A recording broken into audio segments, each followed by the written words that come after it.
ایک ولی اللہ کی مقبولیت۔ بسم اللہ الرحمن الرحیم۔ السلام علیکم ناظرین۔ بصرہ کا ایک سردار ہمیشہ اداس اور غمگین رہتا تھا۔ کسی نے اس سے دریافت کیا کہ آخر اس پریشانی کا سبب کیا ہے۔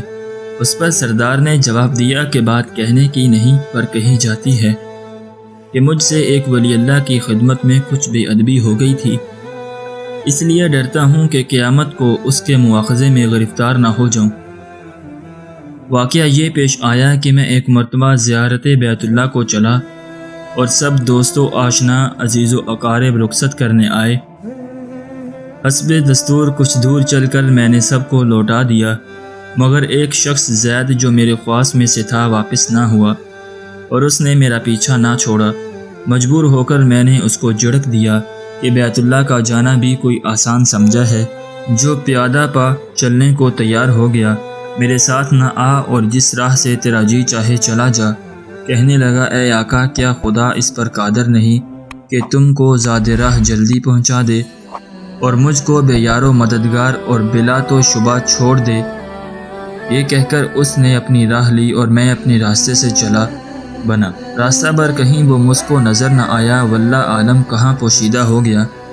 جب خدا کے فضل سے مناسک حج سے فارغ ہو کر میں مدینہ طیبہ کو چلا تو کیا دیکھتا ہوں کہ زید آ گیا اور السلام علیکم کہہ کر میرے پاس بیٹھ گیا۔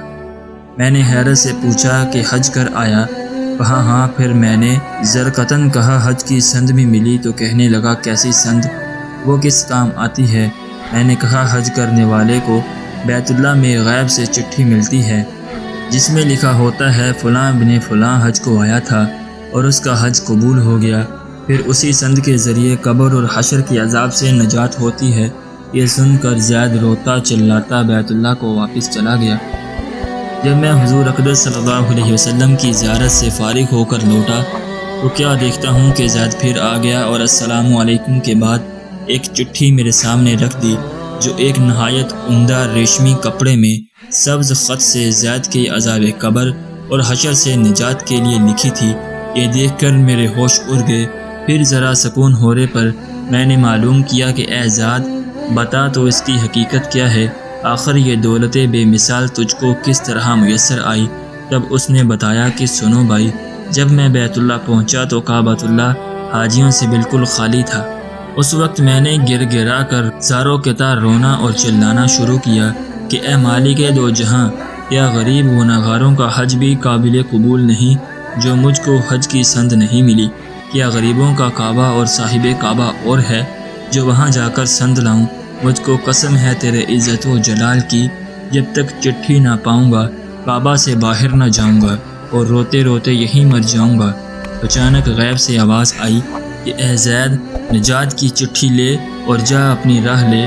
پھر یہ چٹھی میرے ہاتھ میں آ گئی جس کو لے کر میں چلا آیا۔ یہ سن کر میری حیرت کی انتہا نہ رہی کہ اللہ اللہ، اس شخص کا یہ عالی مرتبہ ہے جس سے میں آج تک واقف نہ تھا۔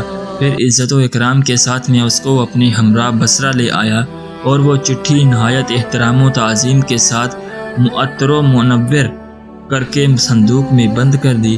جب کبھی جی چاہتا تو کمال ادب و احترام سے نکال کر اس کی زیارت کر لیتا، چومتا اور آنکھوں سے لگاتا تھا اور پھر محفوظ کر دیتا۔ اتفاقاً میں کہیں سفر میں تھا کہ میرے پیچھے زید کا وصال ہو گیا۔ جب میں واپس آیا تو اس کی خبر سے میری رنج و قلق کی انتہا نہ رہی کہ افسوس، میں ایسے ولی اللہ کی تجہیز و تکفین میں بھی شریک نہ ہو سکا۔ پھر اچانک مجھ کو وہ چٹھی یاد آئی جو میرے بکس میں محفوظ تھی۔ اب تو میں اور بھی بے تاب ہو گیا اور اپنے اوپر افسوس کرنے لگا کہ سفر کو جاتے وقت میں نے وہ چٹھی زید کو کیوں نہ دی۔ پھر اپنا مہر شدہ صندوق منگا کر دیکھا جو اسی طرح بامہر بند تھا۔ جب میں نے کھولا تو اس میں چٹھی نہ پائی۔ اب تو میرے غم و الم کا کچھ ٹھکانہ نہ رہا اور ایک حشر کا عالم برپا ہو گیا۔ زارو قطع رونے لگا اور روتے روتے سو گیا۔ کیا دیکھتا ہوں کہ طرح طرح کی سجی ہوئی جنت میں زید سر پر ایک تاج رکھے ہوئے زرق برق لباس میں تخت جواہرہ پر جلوہ افروز ہے اور اس کے چاروں طرف حوروں کے جم گٹے ہیں۔ میں نے قریب جا کر سلام کیا تو اس نے کہا، اے آقا، اس قدر پریشان کیوں ہو؟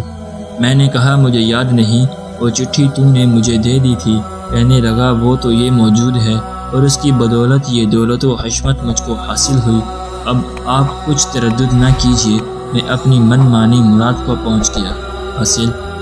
سبحان اللہ، جو اللہ کا ہو جاتا ہے اللہ تعالیٰ اس کی سب مرادیں پوری کر دیتا ہے۔ دعا ہے اللہ تعالیٰ ہم سب کو بھی اس واقعہ سے سبق حاصل کر کے اس پر عمل کرنے کی توفیق عطا فرمائے، آمین یا رب العالمین۔